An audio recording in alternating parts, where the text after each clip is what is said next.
Catalina and welcome to CL2425. This is actually a hard topic to kind of talk about because it's such a sensitive topic. So I was kind of thinking, should I do like a series of this or should I just try to make one video out of it? And I tried like the long form and I go on for 4.5 hours just talking about myself and my problems. So I figured that I should just make one video and try to keep it really simple. I decided to make this video because I was looking at my bullet journal and I calculated the days, and it's been about 200 days since I've actually embarked on this journey. If you get triggered or if you relapse into an unwanted behavior by watching these type of videos, I would highly recommend that you don't. I do want to put some disclaimers out there. First things first, I'm not a health professional. If you do want to seek advice, I would highly recommend you can reach out to certified professionals. And then the second thing is, this is not a transformational video. I never started this as kind of like I have a start and I have a finish point. This is more like a lifestyle change and mind shift, and that's kind of what I want to talk about. I do have a couple of pictures that I was able to dig up that kind of shows how my body was. Let's get started. I kind of wanted to go into a little bit of a history of myself so you guys could understand me a little bit better. I'm Asian, in my 30s, 5'6". I am a medium build. I don't have like a small frame. I've never been categorized as like a skinny girl. I was at 181 pounds and currently 27 pounds lighter than that, which is 154 pounds. I was always well fed, and like my relationship with food has always been positive. I hail from the country that invented mukbangs. There's absolutely no shame in the game for me when it comes to eating.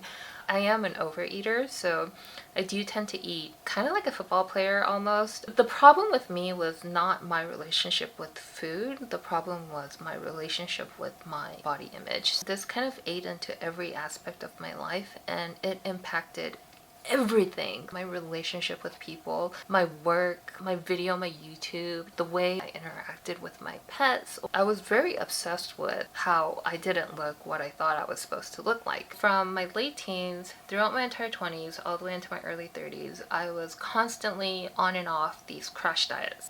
When I felt a bit bloated, I would just like go like do or die type of diet and really restrict my eating and just go to the gym for 2-3 hours. Once I kind of got to like that feel good area, then I would start eating normally again and my weight would go back up. So, you know, it was always this constant up and down, up and down. And little did I know, every time I did these crash diets, I was really ruining my health. At a point, my body was like, all right, bitch, no more. I just started gaining weight and it just kept going until I was past 180. Trust me, I've actually tried a lot of things to stop the weight gain. I was kind of at a hopeless stage when I started to do this mind shift.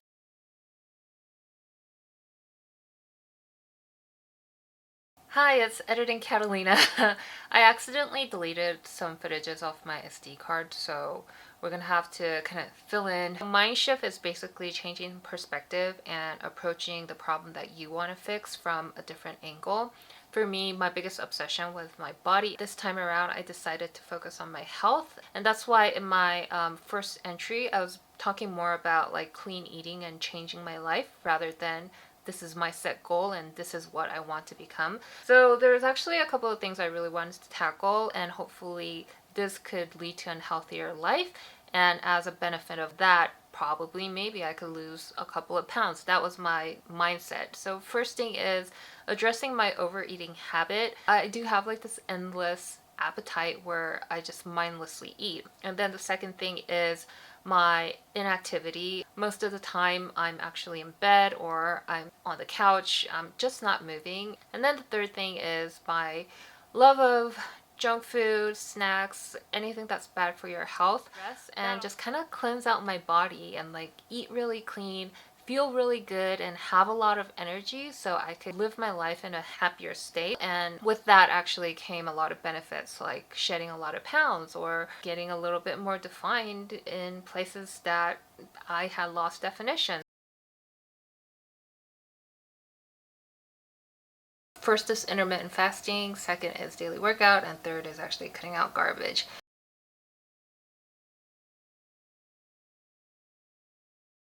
If you don't know, there's so many YouTube videos out there that actually explain what intermittent fasting is, so I won't go into too much detail. There's also web articles and science journal articles that you could look up. The core principle of my method is not being too restrictive and being forgiving. Usually every day around 10 or 10:30ish, I would eat my first meal, and 5:30 or 6ish would be the time that I end my last meal. This actually worked really well because I didn't even know that I just kind of mindlessly ate. And if you actually set a time, then you have to argue with yourself to eat at a time when you're not supposed to eat. So it kind of goes into, am I eating because I just want to eat, or am I eating because I'm hungry?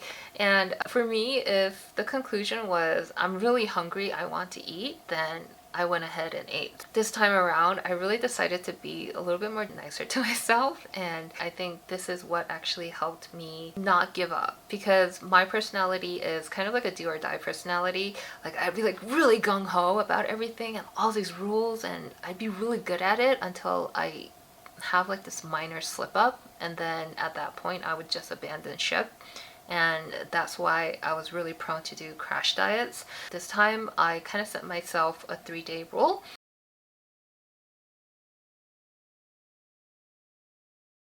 This is kind of a habit that I accidentally picked up. If you screw up something, it's okay, and you could do it up until 3 days. A lot of people get upset when they're on like a really good streak and they kind of fall off the horse. I think it really messes around with your mentality and you start beating yourself up, and same with me.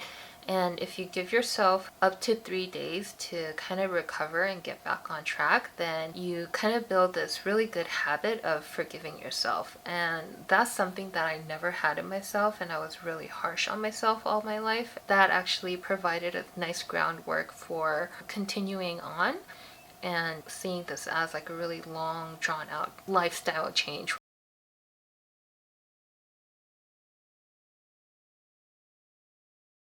Daily workouts. So this too, you really have to figure out what works for you. I get tired easily. I don't like doing outdoor activities. If I have to, that's only when I'm walking my dog. I don't really volunteer to go out. I needed to find something that I could stick to and do every day, and in the past it's kind of been proven that I would rather go to the gym and do gym workouts than go out and hike or do anything exhausting in the sun. With the pandemic, obviously, I can't go to the gym. So, fortunately enough, I have a Peloton at home that was kind of sitting around. I just decided to show up every day and at least do like one workout. Me being me and me being as lazy as a sloth, I mean, I've had like these like spurts of like moments where I would work out really hard, but once I kind of fell off the horse, it's kind of like the same as my diet.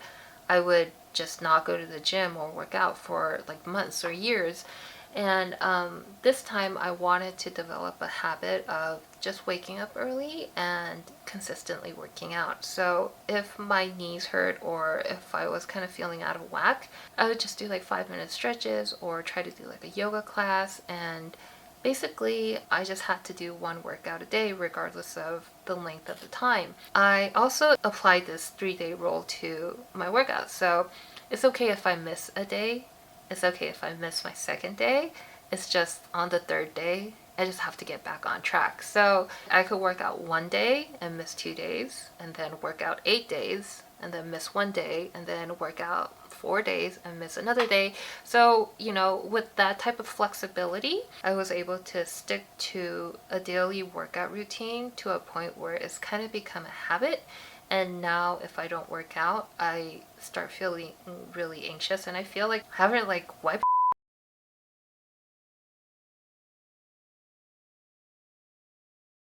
The third one is basically cutting out garbage. So what'd you have for lunch? Garbage. There's a couple of things that I absolutely do not eat. I'm a pescatarian, so I don't eat red meat, period. I've never really missed meat ever since I walked away from it. I don't really drink that much. I do like social functions. I like that environment more than the drinking activity itself. I know like a lot of people drink like a glass of wine a day or whatnot, but that's just not kind of in my system. Also, I don't eat snack bars, protein bars, snack bars, anything in a bar format. Soda. I just don't drink soda at all. There's absolutely no health benefits to it, regardless of it being diet or zero or whatever. I didn't do anything drastic like cut out sugar or, cut out carbs. I actually have a lot of carb intake. Like for a person who just naturally has really low energy, like carb intake is absolutely essential. I know this is going to be a little bit offensive to those who actually like the stuff that I listed not to eat, but I call them garbage.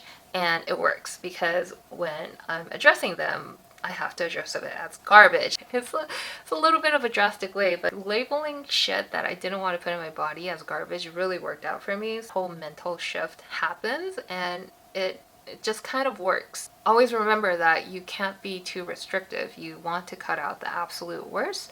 And if you want to start making changes in your diet, I would really recommend you taking everything really slow and gradual. I'm sorry I don't really have any after photos because there is no after in this journey. I don't really have like a set goal, especially in numbers. I start getting obsessive and it becomes like a really unhealthy habit. So I'm trying to take this journey as more of like kind of like a healing process and learning how to forgive myself and work with myself. I hope this video provided some sort of inspiration or motivation for you guys to have that dialogue with yourself too. And if you're in a good place with yourself and your body image and whatnot, then that's really great. I admire that. Right now, I'm pretty comfortable. If it was me back in the day when I was making makeup videos and someone told me to tell the world that I was 154 pounds, I would freak out. I would literally have a heart attack and explode in embarrassment. That's how sensitive I was with weight and like my body image and whatnot. But now, like, I don't know if it's like the age or whatnot, but I'm okay with it. Like, I feel like my body has been through ups and downs and I've hit a high point and I've taken a different approach this time in terms of engaging with my body, and I'm seeing really positive results. So I'm okay at whatever stage I am. So let's say if my weight just stops dropping and I'm forever at 150 whatever pounds, then I'm fine with it. That's what my body decided to do, and I can live with that. Yeah, just wanted to share with you guys where I am 200 days after I decided to eat clean. So thanks for watching this video, and I'll see you guys in my next video.